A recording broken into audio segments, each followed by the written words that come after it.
نے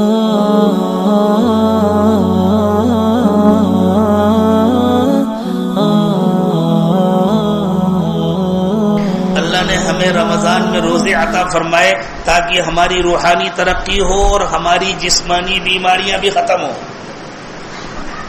جسم کو بھی تو اللہ ہی نے بنایا ہے نا. تو اللہ تعالیٰ کے جتنے احکام ہیں ان کو ماننے سے صرف روح کا فائدہ نہیں ہوتا، روح کا بھی فائدہ ہوتا ہے، جسم کا بھی فائدہ ہوتا ہے. دیکھو نماز ایک عمل ہے روح کی ترقی کے لیے، لیکن اگر نماز سنت کے مطابق ادا کی جائے تو اس سے جسم کی بیماریاں بھی دور ہوتی ہیں. ایک مرتبہ جب یہ عاجز گجرات کے ایک مدرسے میں پڑھاتا تھا، ایک طالب علم آئے، کہنے لگے حضرت میرے گھٹنوں میں درد ہوتا ہے، علاج کیا فائدہ نہیں ہوتا. میں نے کہا مجھے لگتا ہے تم رکوع سنت کے مطابق نہیں کرتے. تم سنت کے مطابق رکوع شروع کرو، کچھ دنوں کے بعد مجھے بتلانا، انشاءاللہ تمہارے گھٹنے کا درد دور ہو جائے گا. انہوں نے واقعی سنت کے مطابق رکوع کرنا شروع کیا، رکوع سجدہ سب سنت کے مطابق کرنا شروع کیا. کچھ وقت گزرنے کے بعد اللہ نے ان کے گھٹنے کا درد دور کر دیا. یہ جو عبادتیں ہیں نا، یہ اصل میں جسم کے فائدے کے لیے نہیں ہے، اصل تو روح کے فائدے کے لیے، اصل تو اللہ کا حکم ماننے کے لیے، اللہ کا قرب حاصل کرنے کے لیے ہے. لیکن روح کو بھی اللہ نے بنایا، جسم کو بھی اللہ نے بنایا ہے. اگر اللہ کا کہنا مانا جائے تو آخرت بھی بنتی ہے، دنیا بھی بنتی ہے، روح کی ترقی بھی ہوتی ہے، جسم کی ترقی بھی ہوتی ہے. ایک ڈاکٹر صاحب ہیں، ان کو نوبل پرائز ملا ہے علاج کے سلسلے میں. نوبل پرائز کسی کسی کو ملتا ہے. کاہے کے لیے ان کو دیا گیا کہ صاحب انہوں نے کینسر سے بچاؤ کا نسخہ دریافت کیا. اس زمانے میں کینسر عام ہوتا جا رہا ہے.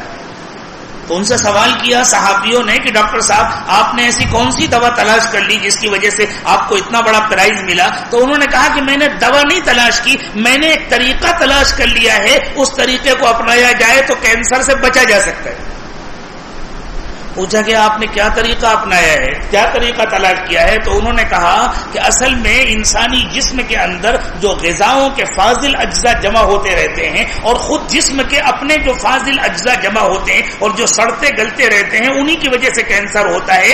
اگر کچھ عرصے تک معدے کو مسلسل بھوکا رکھا جائے، کچھ دنوں تک روزانہ صبح سے شام تک بھوکا رکھا جائے، تو جسم کا اپنا ایک سسٹم ہے کہ جب اسے باہر سے کوئی غذا نہیں ملتی تو وہ اپنے آپ کو کھانا شروع کر دیتا ہے. اس طرح وہ جتنے فاضل اجزاء ہیں گلنے سڑنے والے، جسم خود ان کو کھا کر ختم کر دیتا ہے اور کینسر کا خطرہ ختم ہو جاتا ہے. تو پوچھنے والوں نے پوچھا کہ ڈاکٹر صاحب کتنے دنوں تک اس طرح بھوکا رہنا چاہیے کہ روزانہ صبح سے شام تک آدمی بھوکا رہے؟ تو ڈاکٹر صاحب نے کہا سال میں ایک مرتبہ کم از کم 20 سے 30 دن تو انسانوں کو اس طرح بھوکا رہنا چاہیے. اللہ رحمان الرحیم ہے. اللہ نے پہلے سے ہم کو رمضان کا ایک مہینہ عطا فرمایا، فمن شہید منکم الشہر فلیصم. لیکن ہمارا حال یہ ہے کہ ہم رمضان میں اپنے جسم کی پرانی بیماریوں کو دور کرنا تو درکنار نئی نئی بیماریاں پیدا کر لیتے ہیں اللہ کی نافرمانی کر کے اور دوسرے دنوں کے مقابلے میں زیادہ کھا کر. رمضان اللہ نے دیا دوسرے دنوں کے مقابلے میں کم کھانے کے لیے، تاکہ سحری کی جائے مختصر مقدار میں، افطار کیا جائے مختصر مقدار میں، اور زیادہ سے زیادہ وقت بھوک کی حالت میں گزارا جائے اللہ کی خاطر. تو اللہ تعالیٰ روح کو بھی ترقی دیتے ہیں اور ساتھ میں سال بھر جسم کے اندر جو بیماریاں پل رہی تھی ان کو ختم کر دیتے ہیں.